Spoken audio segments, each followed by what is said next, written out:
Hai, Assalamualaikum warahmatullahi wabarakatuh. Pemirsa, jumpa kembali bersama saya Diah Astika di Expose Lebih Dekat, Lebih Santai. Dan pemirsa, sesuai dengan tagline kita lebih dekat, lebih santai, hari ini kita akan mengenal lebih dekat dengan Kejaksaan Negeri Kota Pekalongan.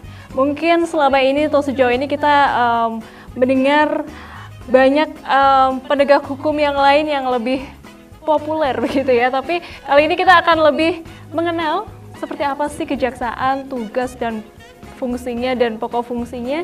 Dan tentu saja saya tidak sendirian karena di sini kita sudah bersama dengan Bapak Ibu dari Kejaksaan Negeri. Assalamualaikum Bapak Ibu. Oke, kita sapa satu-satu terlebih dahulu. Yang pertama ini ada Ibu Ani Anifah SHMH. Assalamualaikum Ibu. Waalaikumsalam warahmatullahi.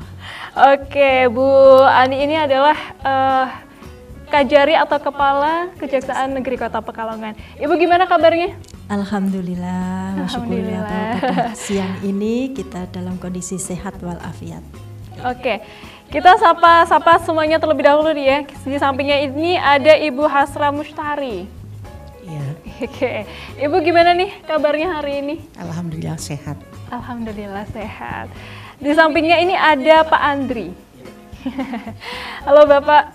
Oke, kita langsung di sampingnya juga ada Pak Khalid. Ini, oh ya, Pak Andri ini tadi kasih intel ya Pak ya. Kemudian tadi Bu Hasra Mustari ini selaku Kasubag Pembinaan Kejaksaan Negeri Kota Pekalongan. Aduh, ini sampai belibet nih saking excitednya nih.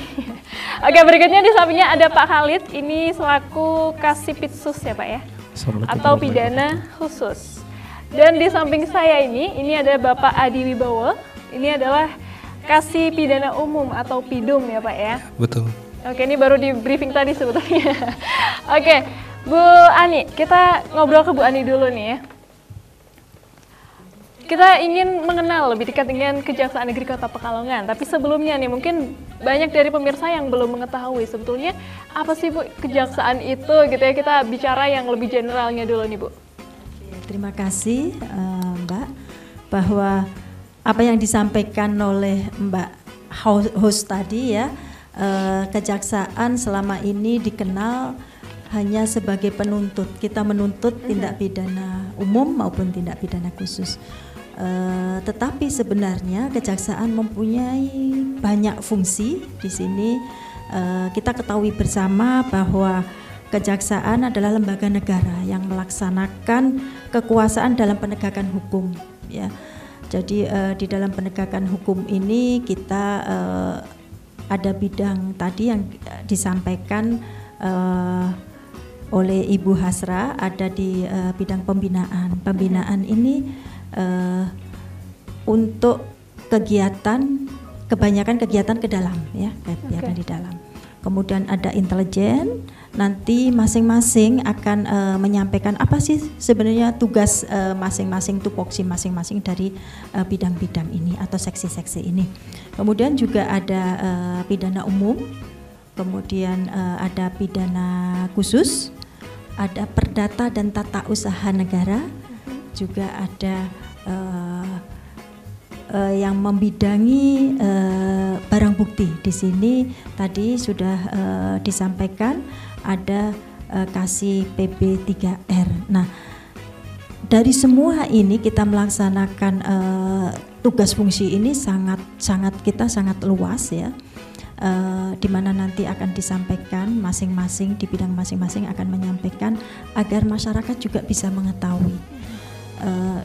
Tugas kita berdasarkan Undang-Undang Nomor 11 Tahun 2021.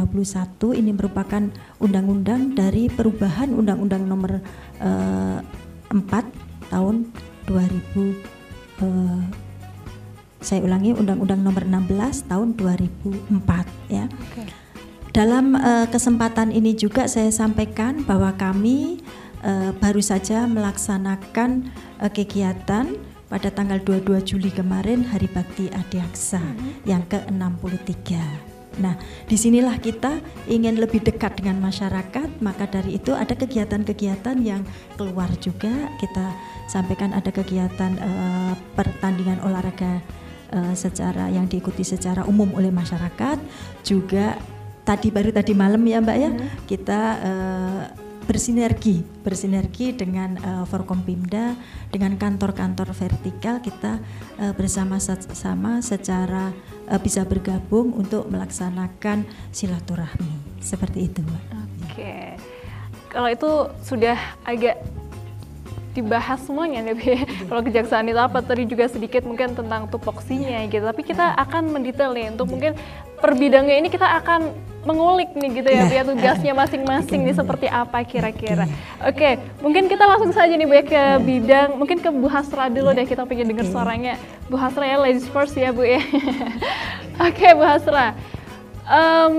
Bu Hasra ini kan sebagai Kasubag Pembinaan ya, kira-kira tugasnya seperti apa tuh, Bu? Kalau tugas Kepala Sub Pembinaan sesuai Surat Edaran Jaksa Agung nomor 006 bulan Juli tahun 2017, yaitu tentang tata naskah dan organisasi kejaksaan, yaitu bahwa Kasubabin itu bertugas yaitu melakukan, salah satunya melakukan program kerja terkait anggaran, kemudian terkait masalah kesejahteraan pegawai, apakah itu masalah gaji, kenaikan pangkat dan seterusnya, kemudian mengelola para anggaran-anggaran dari beberapa bidang, mengawasi seperti itu. Dan yang utama mungkin dari adanya dengan di bidang kami juga terkait kenaikan pangkat, kemudian penerimaan pegawai mungkin di bidang saya itu seperti itu. Oke, berarti masalah gaji-gaji ini urusnya ke Bu Hasra nih gitu ya.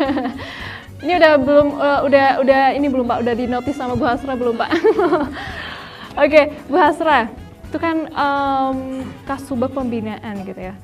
Terus event terdekat atau mungkin kegiatan terdekat yang dari Bu Hasra ini apa nih? Ada nggak? Kalau event yang terdekat sih sebenarnya ini terkait dengan formasi pegawai nantinya.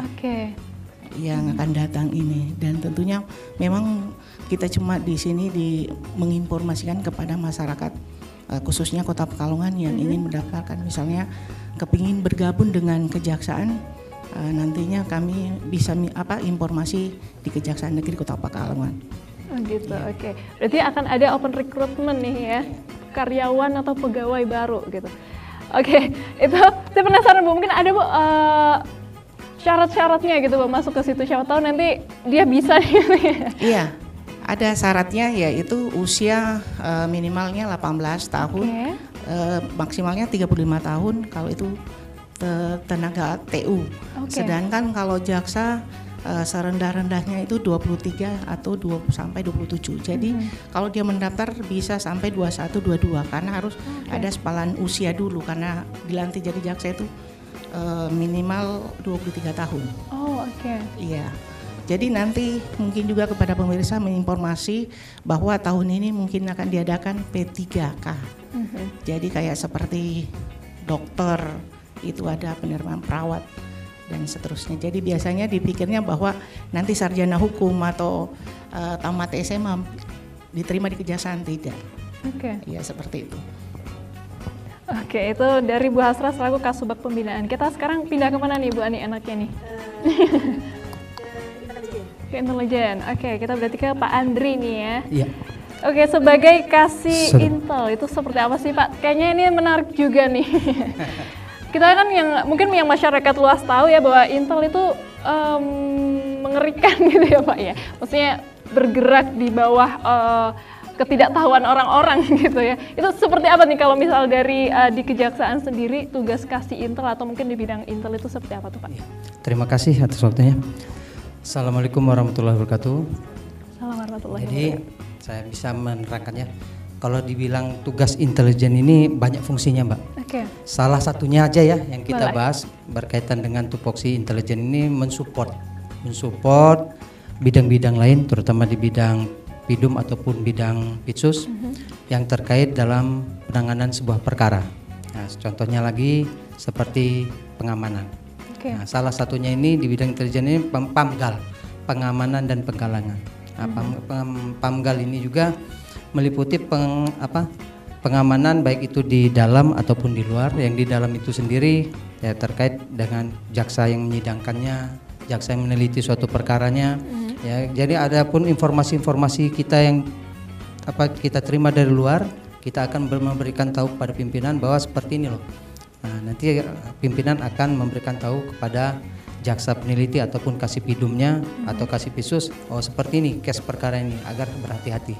Nah, jadi salah satu tupoksinya itu untuk tugas intelijen di kejaksaan, mensupport. Oke, kalau boleh tahu Pak, kita boleh dong dicontohin satu case gitu Pak yang kira-kira bisa jadi gambaran kita semua nih Pak. Oke. Kalau contoh case ya, misalkan ya kita ngambil contoh case yang umum aja ya, misalnya pencurian misalkan. Nah, pencurian ini kan ada berbagai macam ya, itu baik itu apakah pencurian dengan kekerasan ataupun pencurian dengan tidak kekerasannya. Kalau misalkan ada suatu perkara yang ditangani oleh suatu polsek ataupun polres, SPDP-nya masuk ke kejaksaan, nah itulah fungsi intelijen kita mulai dari situ. Nah, sebelum masuk SPDP itu kita menerima berita dari luar, kita cari informasi. Sampai sejauh mana penanganan perkara di pihak penyidik. Jika perkara itu naik ke kejaksaan akan masuk SPDP. Dari situ akan kita tindak lanjuti bahwa akan memberikan laporan kepada pimpinan, kepada Kajari terutama. Kita akan sampaikan bahwa SPDP masuk itu seperti ini dan ini seperti ini. Fakta di lapangannya. Ini kalau misalkan di lapangannya ternyata ini agak berbahaya, akan kita koordinasikan dengan kasih pidum. Nah, seperti ini agar nanti jaksanya yang meneliti berkas perkara itu akan mungkin ya lebih senior lah, ya lebih senior yang lebih menguasai sehingga tidak terjadi kalau kata bahasanya itu cacat hukum nantinya. Kan seperti itu. Kita mensupport data, mensupport informasi kepada pimpinan untuk kedepannya biar menjadi lebih baik ya, biar aman dan terkendali seperti itu. Oke, ini udah lumayan ada gambaran ya pemirsa ya. Oke, kita mungkin langsung bergeser ya Bu ya. Kita ke Pak Halid nih sekarang. Pak Halid ini selaku kasih pitsus. Oke, mungkin untuk masyarakat awam dan bahkan saya sendiri ini masih cukup kurang familiar deh ya Pak ya dengan pitsus itu seperti apa sih Pak, dan seperti apa sih kegiatannya atau mungkin tugasnya selama ini gitu Pak. Boleh diceritakan? Ya, terima kasih Mbak, para pemeriksa yang budiman. Kalau pitsus itu pidana khusus, Ibu, ya. Jadi dalam penanganan perkara khusus untuk yang perkara korupsi dan yang merugikan keuangan negara maupun perekonomian negara. Sisi pelaksanaan itu kan kita harus punya dasar hukum dulu. Bahwa dasar hukum kenapa sampai bidang pitsus atau pidana khusus berada di kejaksaan itu berdasarkan Undang-Undang Kejaksaan Nomor 11 Tahun 2021 yang telah mengubah Undang-Undang Nomor 16 Tahun 2004. Pasal 30 ayat 1 huruf D yang menyatakan bahwa jaksa itu punya kewenangan untuk melakukan penyidikan atau penanganan perkara korupsi sesuai dengan peraturan undang-undang yang mengatur setelahnya itu. Jadi kemudian diturunkan lagi dengan undang-undang Perja Peraturan Jaksa Agung nomor 006 2017 yang menyatakan bahwa jaksa itu punya kewenangan untuk menerima pengaduan. Jadi ada pengaduan masyarakat yang mengetahui tentang adanya pelanggaran hukum yang merugikan negara atau perekonomian negara, bisa melaporkan kepada bidang intelijen bisa, langsung ke bidang pitsus bisa. Jadi bidang pitsus itu menangani pengaduan masyarakat, kemudian diolah, kemudian ditelaah, kemudian masukkan ke pimpinan untuk meneruskan apakah ini merupakan perbuatan yang bisa ditindaklanjuti. Kemudian setelah ada petunjuk dari pimpinan, dalam hal ini Kepala Kejaksaan Negeri, kemudian kita melakukan surat perintah pelaksanaan tugas, kemudian penyelidikan, lalu kewenangannya bukan sampai di situ aja, lalu melakukan penuntutan di persidangan, kemudian melakukan eksekusi dan melakukan eksekusi apabila putusan sudah ingkrah, pelaksanaan penetapan hakim, pengejaran aset dari yang pelaku tersebut, kemudian melakukan eksaminasi, kemudian pengawasan tentang pelaksanaan kalau ada hukuman pembebasan dan sebagainya. Bukan berarti itu saja, sampai proses di mana perekonomian ke negara atau keuangan negara menjadi pulih kepada negara lagi, kembali kepada negara lagi sesuai dengan putusan penetapan hakim yang sudah ingkrah. Sehingga harapan dari pitsus itu keuangan negara menjadi pulih kembali seperti semula. Gitu. Oke, berarti bisa dibilang juga ini mengawal sebuah kasus begitu ya, dari awal Ya, nanti dari awal sampai sampai akhir akhir, gitu ya. Oke, Pak Khalid dan juga Ibu Ani dan Bapak Ibu sekalian, kita akan kembali setelah jeda pariwara berikut. Jadi pemirsa jangan kemana-mana, tetap di Expose, lebih dekat, lebih santai.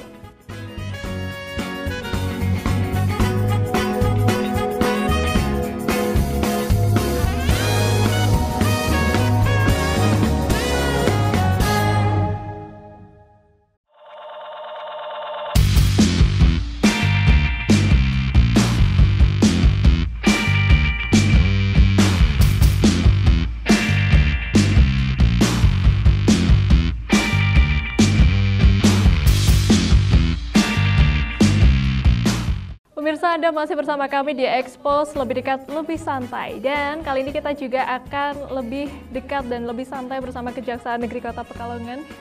Di sini masih ada Ibu Ani dan juga Bapak Adi Wibowo. Tapi kita ada pergantian pemain ya sebenarnya. Oke, di sini ada Pak Juanda nih selaku Kasih Perdata dan Tata Usaha Negara ya Pak ya. Dan juga ada Pak Yas Zebua. Ini saya nyontek namanya nih. Oke, gimana nih kabarnya Pak Yas? Alhamdulillah. Sehat selalu Mbak Tia. Oke, mukanya berseri-seri semangat gitu ya Pak ya. Oke, Pak Juanda gimana kabarnya? Baik, alhamdulillah Mbak Tia. Sehat dan tetap ceria. Oke, harus nih Pak ya. Oke, kita juga nanti akan tentu saja nanti kita mengenal lebih dekat, lebih santai juga ya Pak ya dengan masing-masing dari tupoksi dari Pak Yas dan juga Pak Juandi ini. Tapi sebelum itu kita menuju ke Pak Adi Wibowo terlebih dahulu nih, yang masih setia duduk di samping saya. Oke, Pak Adi Wibowo ini selaku Kasih Pidum atau Pidana Umum. Iya, betul. Boleh dong Pak diceritakan seperti apa sih Pak tugasnya? Kalau untuk pidana umum hampir sama dengan Pak Khalid, cuman kalau Pak Khalid kan kalau Kasih Pidus ada penyidikannya. Oke. Kalau kami penyidikannya itu dari penyidik Polri dan PPNS tertentu. Tapi untuk tugas bidang pidana umum sendiri itu adalah melakukan penuntutan, melakukan pemeriksaan tambahan, melaksanakan penetapan hakim, dan melaksanakan putusan pengadilan yang telah mempunyai kekuatan hukum yang tetap, melakukan pengawasan pidana bersyarat, melakukan pengawasan pidana percobaan, melakukan pengawasan keputusan lepas bersyarat. Ya, itu tugas dari pidana. Itu banyak ya Pak. Oke, tadi bedanya dengan Pitsus itu apa tuh Pak? Kalau boleh tahu. Tadi kan dari salah satu contoh case-nya adalah korupsi gitu ya. Kalau di Pidum ini seperti apa sih case-case-nya nih Pak? Ya, yang berhubungan dengan masyarakat, tapi bukan dari kerugian negara atau perekonomian negara. Kalau kami kan di situ ada orang dan harta benda, OHARDA, ada Kamnekibum dan TPUL, Keamanan Negara dan Ketertiban Umum, dan tindak pidana umum lainnya. Di situ juga ada narkotika, terus obat-obatan, psikotropika, dan juga ada yang lainnya lah yang berkaitan dengan masyarakat. Oke, personal masyarakat gitu ya berarti ya mungkin ya. Oke, boleh dong Pak diceritakan nih salah satu mungkin case yang menurut Bapak menarik gitu yang sejauh ini ditangani seperti apa tuh Pak? Kita penasaran nih. Semuanya sih menarik. Yang menarik ya? Karena semuanya menarik. Setiap perkara itu berbeda-beda, nggak mungkin sama kasuistis. Jadi nggak mungkin kasusnya itu sama, pasti jalan ceritanya itu ada berbeda-beda. Iya. Oh oke. Walaupun mungkin satu jenis permasalahan gitu, tapi mungkin memiliki latar belakang atau sebab yang berbeda gitu mungkin ya Pak ya. Oke, itu dari Pak Adi Wibowo. Kemudian kita beralih nih ke Pak Juanda terlebih dahulu. Ini Pak Juanda udah kayak ngeliatin, ini saya nih, habis ini nih. Gilirannya Pak ya. Iya ya. Oke, Pak Juanda ini sebagai Kasih Perdata dan Tata Usaha Negara. Ini apa nih Pak? Boleh diceritakan nih Pak? Ya, makasih Mbak Dia. Jadi memang mungkin berbeda dengan teman-teman kasih yang lainnya. Saya hari ini tidak berpakaian dinas. Memang segi aturan, kami di bidang seksi perdata dan tata usaha negara ini bahasa sederhananya itu bertindak sebagai jaksa yang berperan sebagai pengacara.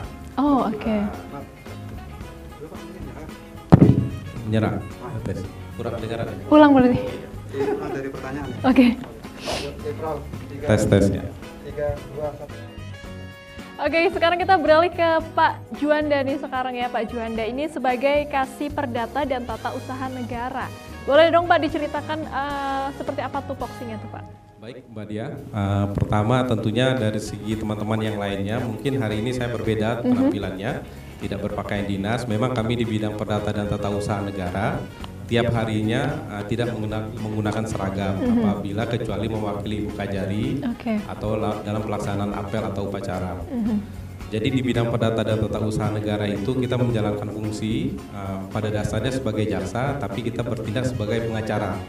Kita bertindak sebagai pengacara mewakili, siapa yang kita wakili? Tentunya yang kita wakili di sini adalah pemerintah, dalam hal ini negara, baik itu pemerintah pusat maupun pemerintah daerah, ataupun BUMN ataupun badan usaha milik daerah yang memiliki permasalahan di bidang hukum. Tentunya bidang hukum apa? Bidang hukum perdata dan tata usaha negara. Kalau bidang pidana umum, bidang pidana khusus, kita tidak bisa mewakili pemerintah untuk sebagai pengacara negara. Tetapi berkaitan dengan bidang-bidang permasalahan hukum di perdata dan tata usaha negara, berdasarkan surat kuasa khusus, pemohon bisa meminta bantuan kepada kami untuk memberikan bantuan hukum, pendampingan hukum, dan tindakan-tindakan hukum lainnya yang bisa memberikan manfaat bagi si pemohon ataupun pemerintah itu sendiri nantinya. Gambaran umumnya seperti itu, Mbak Dia. Ini biar saya lebih ada gambaran nih Pak, boleh dong Pak diceritakan mungkin salah satu bentuk case-nya nih Pak. Kita juga dari tadi kita nanya-nanya case ya, karena mungkin itu makanan sehari-harinya Pak Juanda juga gitu. Ya, misalnya sebagai satu contoh Mbak, terkait dengan pelaksanaan fungsi misalnya Wali Kota Pekalongan. Kemarin kita baru saja melaksanakan, Ibu Kajari bersama dengan Pak Wali Kota melaksanakan MOU terkait dengan bidang perdata dan tata usaha negara. Nah, misalnya nanti suatu saat Pak Wali Kota digugat baik oleh masyarakat terkait dengan surat keputusannya atau terkait dengan kebijakan yang diambil tentunya berdasarkan ketentuan peraturan perundang-undangan. Nah, nanti Pak Wali Kota bisa memohon, bisa meminta bantuan kepada Ibu Kajari untuk mewakili Pak Wali Kota, misalnya kalau itu masuk persidangan ataupun gugatan di pengadilan. Jadi yang nanti yang bersidang adalah kami sebagai jasa pengacara negara. Kita membela kepentingan Pak Wali Kota terkait dengan surat keputusan yang mereka keluarkan. Nah, nanti kita bersidang di pengadilan, Mbak. Jadi sebelum sidang itu ya kita tapi tidak menggunakan pakaian dinas, kita menggunakan pakaian sehari-hari layaknya pengacara yang ada di pengadilan. Baik. Ya, jadi kita lebih ke aspek persuasif dan tentunya preventif. Jadi agak lembut dan lebih soft sih pendekatan di bidang perdata dan tata usaha negara tersebut. Tidak represif tentunya. Oke, mungkin ada tambahan Bu dari Bu Ani terkait ini Bu, kita biar lebih masif lagi nih penggambarannya nih Bu. Terima kasih Mbak Dia. Tadi sudah panjang ya disampaikan oleh teman-teman para kasih yang membidangi masing-masing tupoksinya masing-masing. Sebagaimana tadi yang disampaikan oleh Ibu Bin, pembinaan di penerimaan pegawai itu secara nasional ya Mbak ya, secara nasional. Tetapi kalau untuk apa yang belum dimengerti oleh calon peserta atau calon pendaftar bisa menanyakan ke kami, dan itu biasanya kalau untuk pendaftaran pegawai itu sudah diumumkan ya, diumumkan dan semua pasti bisa masuk untuk mengakses itu. Begitupun tadi di pidana umum, di pidana khusus sudah disampaikan begitu luasnya tugas-tugas teman-teman ini ya, di mana kami di Kejaksaan Negeri Kota Pekalongan, kekuatan kami jaksanya itu ada 18 orang termasuk saya. Kemudian ada 1 orang yang sudah di surat perintah ya, melalui surat perintah ke Kejaksaan Tinggi karena membantu tugas-tugas pidana khusus yang ada di Kejaksaan Tinggi. Nah, selanjutnya juga ada 2 orang tata usaha ini yang lagi pendidikan jaksa. Jadi nanti mereka pendidikan jaksa selama 4 bulan di Badan Diklat, karena Diklat kita hanya 1 di Badan Diklat Kejaksaan RI. Itu Mbak. Begitu luasnya, kemudian tidak kalah pentingnya perdata dan tun tadi, kita bisa mewakili pemerintah daerah, bisa mewakili pemerintah pusat, bank dan lain sebagainya, BPJS dan lain sebagainya, baik di luar maupun di dalam pengadilan. Nah itu tadi untuk seragamnya berbeda sendiri yang seperti Pak Juanda ini pakai. Kalau kita seperti ini, tadi Pak kasih intel, mempunyai intelijen, mempunyai seragam juga seperti itu, mempunyai seragam kita PDU 1, PDU 3, PDU 2 yang kita jarang pakai yang PDU 2, yang kita pakai PDU 1 dan PDU 3 seperti waktu kita melakukan upacara, baik itu upacara ziarah di Taman Makam Pahlawan maupun untuk kegiatan kita upacara pada Hari Bakti kemarin. Begitu luasnya Mbak kejaksaan yang melalui kesempatan inilah kami bisa mensosialisasikan kepada masyarakat. Kalaupun satu lagi Mbak, di Perdata dan Tun itu kita bisa melayani masyarakat. Misalnya masyarakat mempunyai permasalahan perdata, ya, itu bisa berkonsultasi ke kami, ya, bisa ke website kami atau datang langsung untuk berkonsultasi. Tetapi kita tidak bisa mewakili mereka sidang kalau mereka melakukan gugatan, tetapi kita bisa memberikan pelayanan hukum kepada masyarakat. Kalau untuk mewakili melalui surat kuasa khusus itu hanya untuk pemerintah, baik itu pusat maupun daerah, BUMN, BUMD, itu Mbak. Ya. Oke, ini sebelum nanti lupa terlewat nih ya Pak Iyas ya Pak ya. Ngantuk Pak? Enggak ya? Enggak. Oke, Pak Iyas Zebua ini sebagai Kasih PB3R. Oke, silakan Pak dijelaskan Pak, itu seperti apa tugas dan pokok fungsinya Pak? Baik, terima kasih Mbak Tia. Salam buat kita semua secara umum masyarakat Kota Pekalongan dan secara khusus pemirsa pecinta Batik TV dimanapun berada. Keren banget. Mohon izin. Ya, mungkin izin memperkenalkan sedikit tugas-tugas mengenai pengelolaan barang bukti dan barang rampasan. Terlalu panjang Mbak, jadi lebih dia disingkat PB3R. Pengelolaan barang bukti dan barang rampasan. Tapi teman-teman lebih gampang menyebutnya barang bukti saja. Oke. Nah, terkait dengan bidang pengelolaan barang bukti dan barang rampasan ini, bidang ini merupakan bidang termudah salah satunya, karena baru terbentuk sesuai dengan peraturan Jaksa Agung nomor 6 tahun 2017. Tugas kewenangannya ada di sana. Jadi bisa dikatakan dialah salah satu bidang yang agak mudah, ya termudah lah ya. Lebih mudahnya ada satu lagi sih Mbak ya, tindak pidana militer. Tapi sebelum itu sudah duluan ada pengelolaan barang bukti dan barang rampasan. Jadi terkait dengan pengelolaan barang rampasan ini memang tugas-tugasnya sangat simpel, tapi tidak kalah penting Mbak ya. Tidak kalah penting tugas-tugasnya.